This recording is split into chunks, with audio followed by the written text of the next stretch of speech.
Cindy Nelson. Welcome to Forest Escape. Today I'm going to show how to make chicken tea, and this is a very good fertilizer for your garden. My rooster is charged up and he'll light up at night. Pretty cool. So this is hardware cloth and it is adhered to some 1x2s. I don't know if the light will help at all, but anyway, this goes underneath of the roosting bars to capture the droppings from the night, and the droppings are used to make chicken tea. So the droppings will be dried and put in a bucket of water and stirred around and mixed together for a few hours and then bottled up for fertilizer for the garden. So chicken tea fertilizer for your garden is high in nitrogen, phosphorus, potassium. It's good for the soil, lots of good bacteria, has nutrients, and it is organic matter. You have to do your own research online and see which plants you want to put this fertilizer on, but it's good for peppers and tomatoes and peas and beans and squash and corn and lettuce and spinach and kale, carrots, potatoes.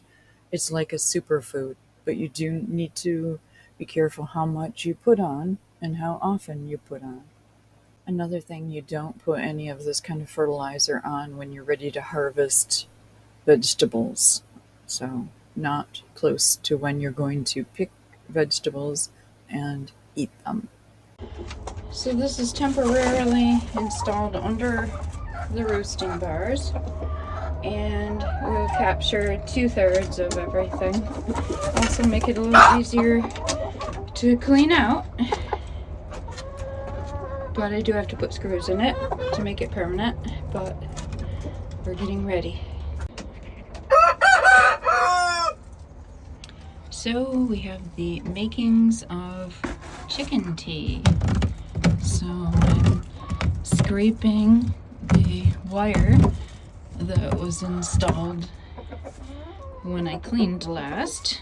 So it's been 1 week, so we have a lot of droppings. We have a lot of droppings for chicken tea going into the bucket. This is the bucket of droppings that I got from the one cleaning, and this will be enough to make quite a few gallons of chicken tea. So in the summer, it's not so wet. The droppings are dry and they almost look like dog food or something. But it's humid and it's been raining for days, so yeah, we've got really wet droppings. After this, I will be putting all of the droppings in the compost bin. I'm just going to pour the contents of the bucket into the pillowcase. So this chicken manure has been sitting for quite some time now, so it's really dried out. And that is ideal. All right. So I have a pillowcase full about like this, and I'm just going to tie it off and put it in this bucket like so. I'm going to fill it with water.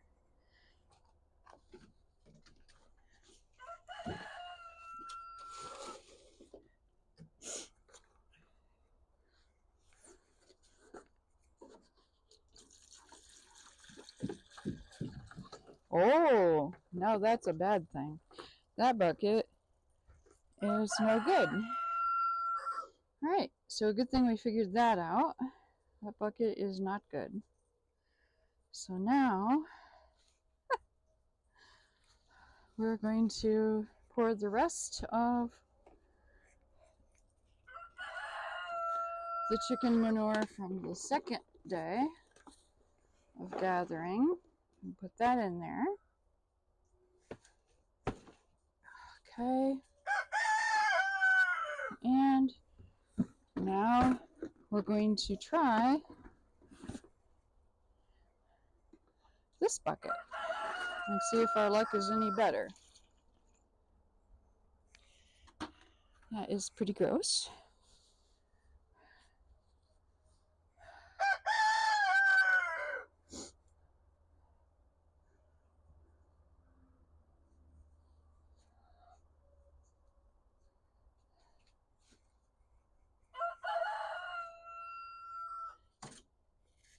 All right, gonna try it again.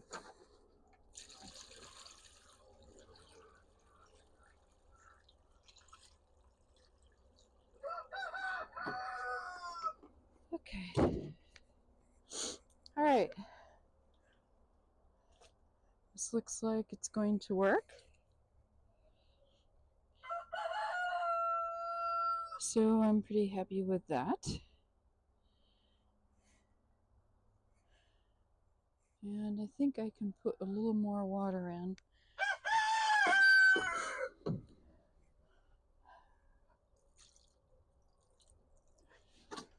Alright, that seems to be pretty good.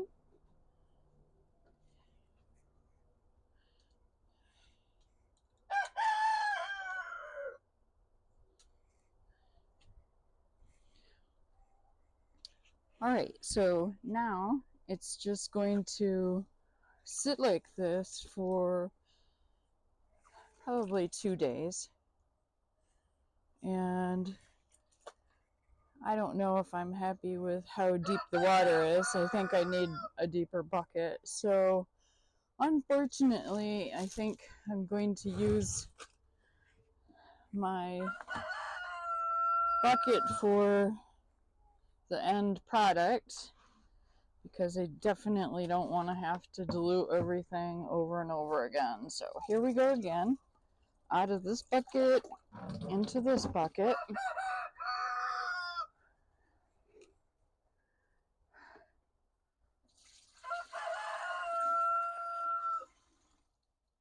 So previous years I just literally put the chicken manure in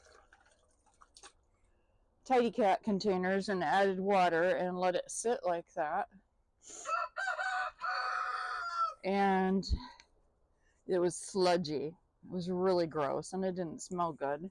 So this won't have particles in it like that did. So that's the good thing. This will be water and not particles.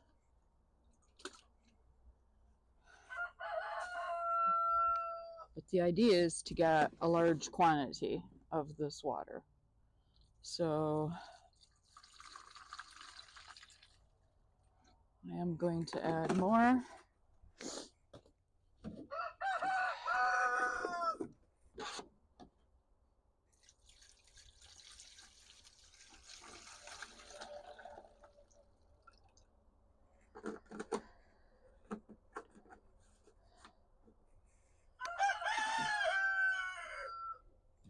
You guys are very talkative today.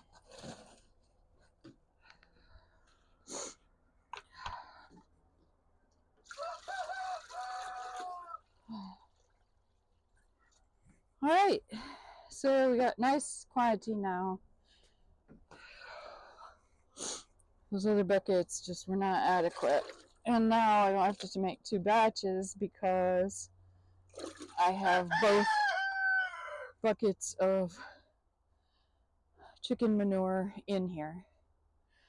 Alright, so this is going to be 40 pounds because it's 5 gallons of fluid, but it's also some solids, so it's actually going to be more.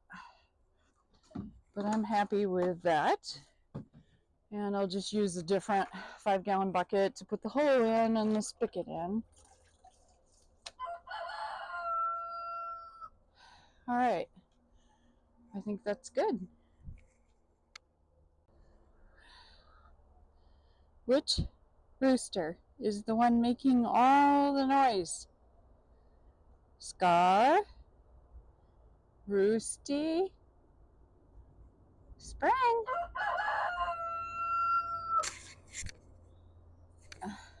It is spring? He was hiding.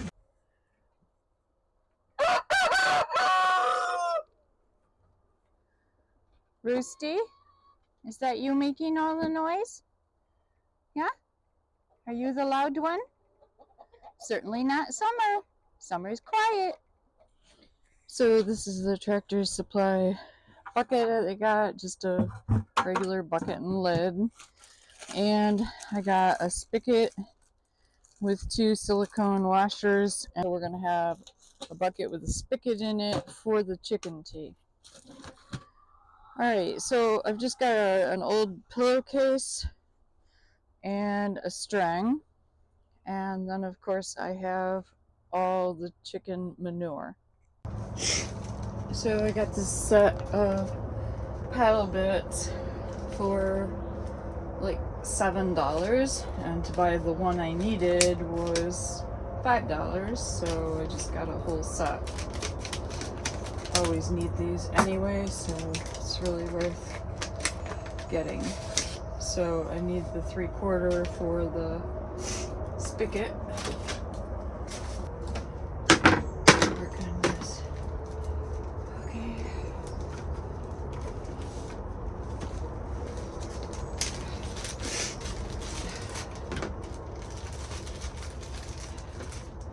I'm hoping this won't leak.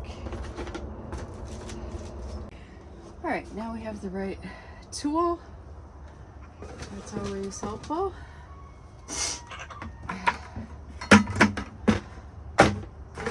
So I'm hoping that this will not be a nightmare, that it will work.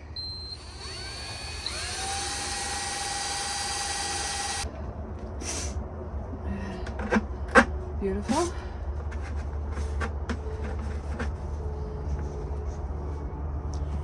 Alright, so paddle bit, just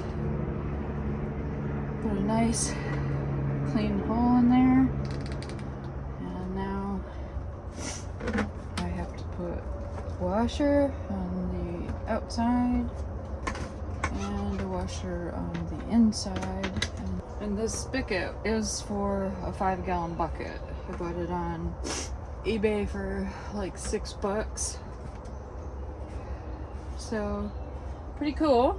Close enough to the bottom to take advantage of all the good stuff and anything bad we don't want anyway. Okay, so making sure you can see this. Okay. And then in the inside, it is just the silicone washer and the nut.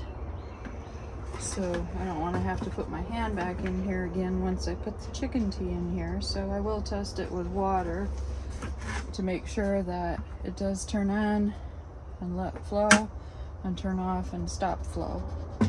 Alright, so that's good. Now we just have to wait 48 hours to pour our tea in there, and we'll have fertilizer for the garden.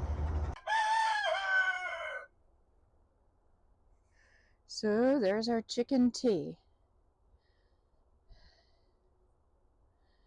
And that's going to stay there for 48 hours. And I'm going to dunk the pillowcase up and down a few times.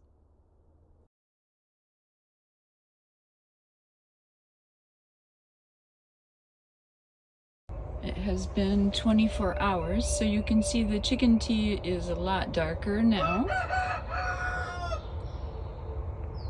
One thing to note, that the pillowcase is actually acting like a humidifier or a wick, so the liquid is going all the way out to the end of the pillowcase. So when you touch it, you do want to wear gloves. So this is the chicken tea so far. Very dark and dry. The pillowcase is dry now. It's been a hot day, so. Alright, so I'm happy with it. I'm just going to put that pillowcase into a bucket so it doesn't make a big mess. No matter what I do, it's going to be very disgusting.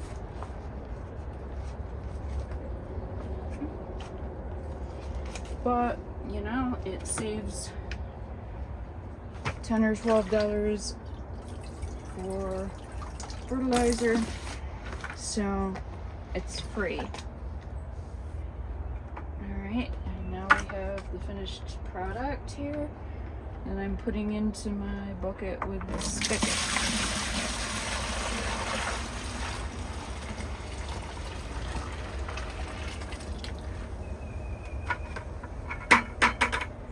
Alright, so I think that I will add water to this and do it again. So I think that we can use it for more.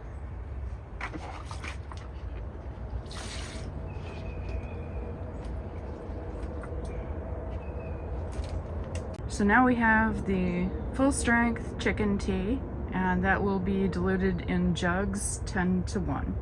So 10 parts water, 1 part chicken tea.